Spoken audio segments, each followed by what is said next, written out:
Karibu katika sehemu ya 3 ya recap yetu. Kama bado hujatazama sehemu ya pili, basi hakikisha unagusa pop up kinatokeza juu kabisa upande wa kulia mwa screen mwako ili tuweze kwenda pamoja. Na kama bado hujagusa alama kusubscribe, fanya hivyo ili tuweze kwenda sawa. Mwamba Sangyang katika ile hospitali ya wanyama alikuwa akimtazama bidada namna alivyokuwa akimhudumia Captain Seal. Akajikuta anapata wivu tu na huko akiuliza kwamba huyu bidada Seal alisema kwamba hahitaji kumpenda mtu yote kwa sasa. Mbona anatabasamu na kumchekea tu kila mtu anayekuja hapa katika hospitali ya wanyama? Wakati Captain Seal alikuwa akitoka, basi bidada alikuwa akijipiga lipstick kwa sababu mgeni anaingia sasa hivi ni mgeni ambaye huwa anampendaga sana. Na Mwamba baada ya kuingia alikuwa amenuna ovyo tu yani. Basi ikabidi kuuliza na kusema kwamba ina maana ofisi yako umeifungua kwa ajili ya wateja wa kiume peke yake, maana wamejaa hapo nje utafikiri takataka. Lakini bidada akasema kuwa hao ni wateja wangu na mara nyingi wanachukulia uangalifu mbwa wao. Akamwambia okay sawa. Kwa hiyo ina maana hata huyo Captain Seal naye anaangalia uangalifu mbwa wake, si ndio? Bidada Joanna akaeleza kwamba ndio hata yeye anachukulia uangalifu mbwa wake, japokuwa siku ya leo alikuwa anakuja kumwasili mbwa. Kwa lugha nyepesi ni kwamba alikuja kumnunua mbwa ili aweze kumtunza. Nilikuwa nikimuuliza tu baadhi ya maswali. Okay sawa. Hasa unajua sababu kwa nini malaika wa upendo huwa akifikaga kwenye zamu yako anashindwa kukupa mtu sahihi? Kwa sababu wewe tayari una wanaume wengi, anaona kabisa kwamba huyu tayari ameshapata anachokihitaji. Lakini wengine ambao hawako busy sana na wanaume wanapigwa na malaika wa upendo na wanajikuta wanaanza kumpenda mtu mwingine na mtu mwingine anawapenda wao pia. Bidada Joanna alimshangaa sana Mwamba anachokizungumza kwa sababu hajui tu. Yeye tatizo lake sio kwamba hampendi mwanaume, bali kila mwanaume ambaye atapendana naye yule mwanaume anapata matatizo. Jamaa hata bila kumtibia mbwa wake akawa ameondoka katika kile kibanda bana ambacho bidada amejihifadhi hapo kwa ajili ya kuweza kuwatibia watu mbwa wao. Lakini upande wa pili kule katika baa ambayo iko jirani kabisa na mlima ule wa ibada, anaonekana mtu fulani aliyevalia nguo nyeusi akiwa anaingia humo ndani. Dakika 3 mbele anaonekana ile baa ikiwa inawaka moto, na kwa bahati mbaya sana yule mhudumu mkuu na mmiliki wote walikuwa wamechomwa moto. Captain Seal alifika eneo la tukio na hapa kaongeza shaka zaidi kwa sababu siku za hivi karibuni kuna mwanamke ameweza kupotea. Alafu kwa bahati mbaya mashuhuda wa kwanza walikuwa wametoa ushahidi ni hawa wanaomiliki baa. Alafu leo eti wameweza kuuliwa wote wawili. Ila katika footage anaonekana mwanamke mmoja ambaye alikuwa ni shuhuda wa tukio hili. Sasa wanataka kumhoji huyu mwanamke aliweza kuona nini na kwa nini yeye peke yake ndio yuko hai na wale wa ndani waliweza kuuliwa. Lakini Mwamba Captain Seal ngoja kwanza akiangalia picha mara mbili anaifananisha sana na bidada yule ambaye anaonekanika kule katika hospitali ya wanyama, kwa maana bidada Joanna.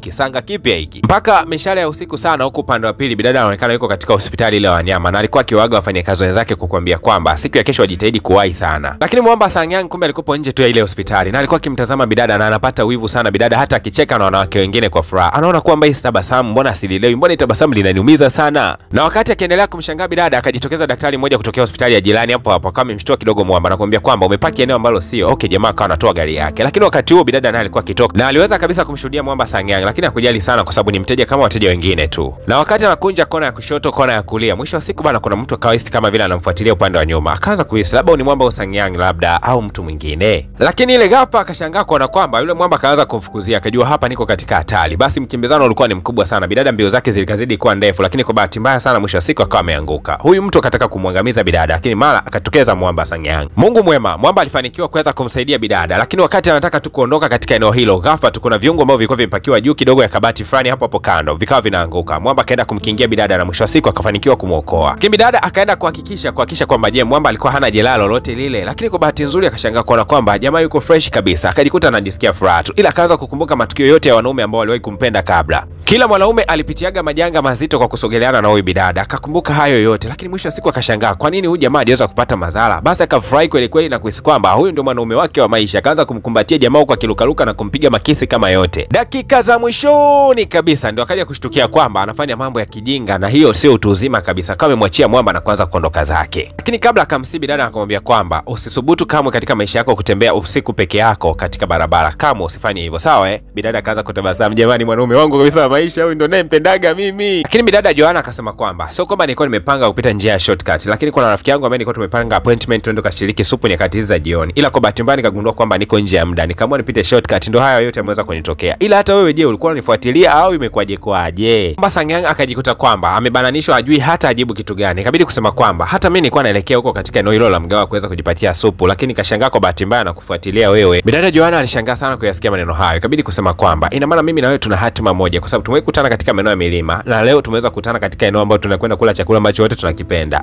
Hii imekaa vizuri sana. Basi wakawa wameambatana na moja kwa moja akafika katika maeneo hayo ambayo ni maarufu sana kwa uuzaji wa supu. Ila walipoweza kufika tu bidada akawa amesimama katikati. Kana muuliza Mwamba, wewe unapanga kuelekea katika mgawa upi? Jamaa akasema kwamba mimi naipanga kuelekea kushoto. Bidada akasema kwa hata mimi naelekeaga huko. Mwamba kaona shobo zimezidi akamkataa. Moja kwa moja akaingia katika upande wa pili wa mgahawa. Lakini bidada akawa amemfuatia. Lakini mwisho wa siku akasema kwamba nakushukuru kwa sababu umeweza kunisaidia maisha yangu. Singekuwa wewe wenda siku leo ningepoteza maisha. Asante sana, ndio nimekuja kushukuru tu. Kisha akawa anaondoka. Basi akaingia katika mgahawa jirani sana ambako alikuwa mpanga kukutana na rafiki yake ambaye anafahamika kama Siang. Kisha akaanza kumueleza kwa kusema kwamba kwamba nina furaha sana siku ya leo kwa sababu nimeweza kukutana na mwanaume wa hatima yangu. Lakini rafiki yake hata kushangaa na kusema kwamba ndio kwanza umeanza maombi siku ya 3, uliambiwa kwamba unatakiwa ufanye maombi pale ya kutosha. Na kitu cha kuchekesha ni kwamba bidada Joanna akasikitika sana na kusema kwamba kama Mungu atanipatia mtu mwingine tofauti na huyu jamaa, japokuwa ndafurahi ila atakuwa hajanifurahisha sana kwa sababu huyu mimi ndio mtu ambaye ananifurahisha zaidi. Na upande wa Mwamba Sangyang naye aliporudi nyumbani akabaki anajishangaa tu katika paji lake la uso kulikuwa na kovu moja dogo sana lilikuwa limesababishwa na ule mhalifu ambaye alikuwa anataka kumshambulia bidada siku ya jana. Lakini bidada upande wa pili huko anaonekana akiwa na furaha sana kitandani na akisema kwamba Mungu umenipa mtu ninayemtaka katika maisha yangu yule yule. Kesho yake tena bidada akatimba katika maeneo ya milima kwenda kufanya ibada kama ilivyokuwa kawaida ya siku zote. Lakini siku ya leo alikuwa akisema kwamba Mungu naomba unipatie huyu jamaa anayefahamika kama Sangyang. Mimi huyu ndo ninayemtaka zaidi na kama sio yeye basi naomba unibadilishie moyo wake uwe ndo wa yeye pia. Najua kwamba jamaa hamumjui vizuri lakini naahidi kwamba nitakuja kuileta picha yake siku ya kesho ama kesho kutwa. Lakini lazima picha yake niweze kuileta hapa na naamini mtakwenda kuipenda. Ninaposema kwamba huyu jamaa ni bonge la handsome, naomba mnielewe miungu. Huyu jamaa ni handsome kweli kweli. Naomba tu mnipatie huyu hata kama kuna mwingine anakuja hawezi kumfikia huyo. Naomba tu mnipatie huyu ninayemtaka mimi. Bidada aliporudi ofisini kwake akawa anawaza atapataje picha ya Mwamba kwa sababu Mwamba inatakiwa apate picha yake ili aweze kuipeka kwa katika maombi, aweze kuiomba picha hiyo iweze kujibiwa. Lakini akawa anawaza mwisho wa siku akapata idea kwamba mpigie jamaa simu na kumwambia kwamba aliweza kumshuhudia siku ile mbwa wake akiwa anaumwa sana, anatakiwa kumleta haraka sana hapa hospitalini. Sangyang akikumbuka mapepe bidada akaamini kwamba bidada atakuwa na usumbufu ule ule. Lakini mwisho wa siku akawa amemwambia hapana bana, mbwa wangu anaendelea vizuri sasa hivi na sihitaji kabisa aweze kupatiwa matibabu. Mwisho wa siku jamaa akawa ametoka na mbwa wake kisha kaenda kuchill naye katika mitaa fulani. Lakini pia yule afande anayefahamika kwa jina la Captain Seal naye alikuwa amepokea simu kutokea katika ile hospitali ya wanyama ikimwambia kwamba kutokana na maswali alikuwa ameulizwa siku ya jana wameonekana kwamba anafiti kabisa kuweza kumlisi mbwa. Kwa anakaribishwa katika maeneo haya kuja kumchukua mbwa wake. Hasa kumbe baadaye bwana Mwamba Sangyang naye alikuwa amejifikiria akaona tu ni vyema angetimba katika ile hospitali ya mifugo. Kwa bahati mbaya akaweza kukutana na huyu afande anayefahamika kama Captain Seal. Akaanza kumwangalia Mwamba huko akisema kwamba mbona ni kama tumwei kukutana sehemu, lakini Mwamba akasema bana umwei kuniona mimi wapi bana, achana mimi bana, vipi wewe? Kabla afande hajaanza kutumia nguvu zake ghafla tu akawa amesikia jina lake likiwa linaitwa. Ikabidi kuanza kunyanyuka. Lakini Mwamba akamwambia kwamba mimi nilikuwa hapa muda mrefu sana na namba yangu hii hapa 71. Wewe inakuaje unafika tu sasa hivi hapo unaingia ndani? Jamaa akasema kwamba mimi ni mtu maalum kisha akawa anaingia ndani pale hospitalini. Captain Seal alipoweza kufika tu ndani ya chumba cha bidada basi alikuwa kitabasamu sana na kuendelea kuzungumza naye bidada kwa hali ya tabasamu kweli. Basi Mwamba akiwa anatazama hivi akawa anashangaa tu. Na mbwa alikuwa anaonekana kudadisi sana jambo hili. Sasa huyu mbwa ambaye yuko hapa jirani na Mwamba Sangyang akaanza kumwambia kwamba unajua mbwa anadiscuss jambo gani hapa?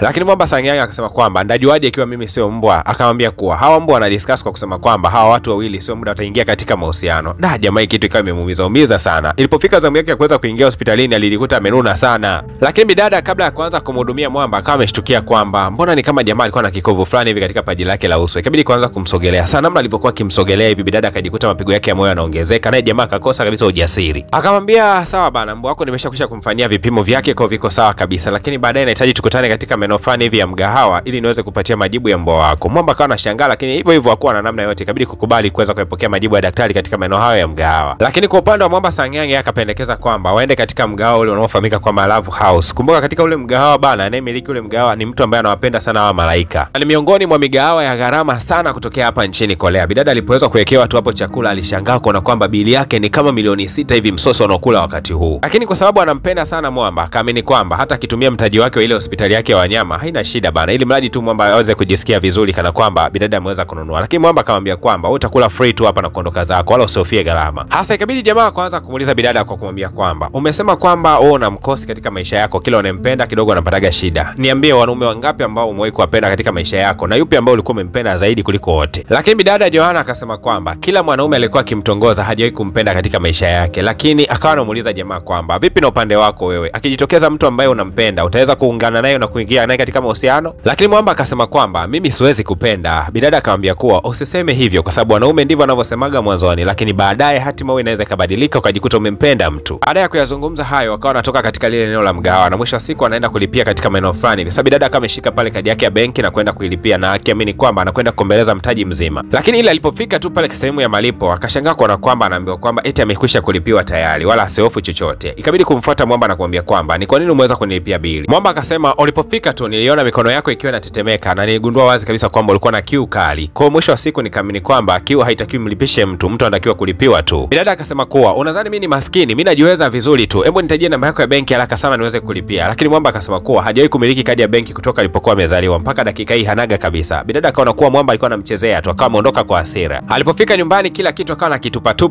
akisema kwamba hili kaka vipi, mbona alinielewi bana, halielewi kabisa hisia zangu mimi, nalielekeza najaribu kulionyesha kwamba nalipenda lakini don't care kabisa yani. Lakini naye Malaika Sangyang kuna jambo la ajabu sana alikuwa limemtokea usiku huu, akiwa analikumbuka kabaki anaumia sana, na huko akisema kwamba sipaswi kufanya hivi. Unadhani itakuwaje? Je, wawili hawa watakwenda kufanikiwa kuingia katika mahusiano? Na kama wakifanikiwa kuingia katika mahusiano, vipi kwamba yeye ni malaika na huyu ni binadamu? Je, Mwamba hatakuwa na adhabu yoyote ile? Bwana, tukutane katika episode ya 4 alikapia tu nzuri sana. Nikusihi wewe ambaye bado hujagusa alama ya kulike, fanya hivyo mapema kwa sababu kile tunafikisha like 100 basi tunatoka na tamthilia nyingine. Lakini kumbusha tu kwamba kidogo siku ya jana nilikuwa na changamoto ya mafua, kwa hiyo nikashindwa kupiga kazi kwa wakati kabisa na kuweza kutoka nazo, lakini siku ya leo na kuhakikishia kwamba mpaka finali tunakwenda kuilaza kazi hii. Hakikisha tu kwamba unagusa alama ya kulike wakati wote ule na kazi itakuwa ikiingia tupindi tunapofikisha like 100.